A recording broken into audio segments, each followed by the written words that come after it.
आज आपण garlic butter naan बनवूयात। सर्वात आधी मी लसूण घेऊन त्याला चॉपरमध्ये बारीक चॉप करून घेतला आहे। त्यानंतर मी एका परात्यामध्ये, परात नाही आहे माझ्याकडे, तर मी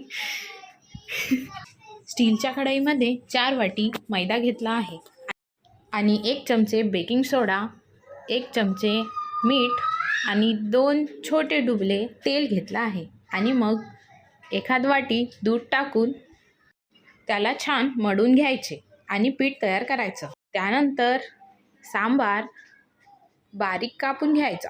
त्यानंतर एखादी तासाने आपण कणिक परत मळून घ्यायची आणि त्याचे छोटे छोटे गोळे करून 10-15 मिनिटं ठेवल्यानंतर आपण बारीक चिरलेला सांबार, तीळ, बटर आणि एका वाटीमध्ये मीठ पाणी आणि साधं पाणी घेऊन घ्यायचं। त्यानंतर गोळा घेऊन आपण फक्त तेल लावूनच पोळीला लाटायचं।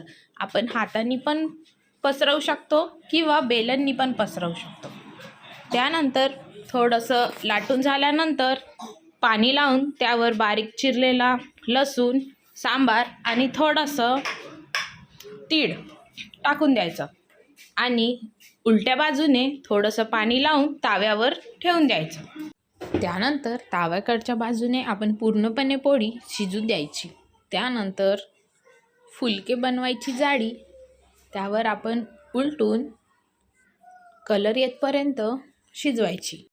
अशा प्रकारे थोडं थोडं आपण चिमट्याने वर उचलून बघत राहू शकतो। नान शिजल्यावर आपण तिला वरतून बटर लावून ग्रीस करून घ्यायचे। अशा प्रकारे आपली बटर गार्लिक नान तयार।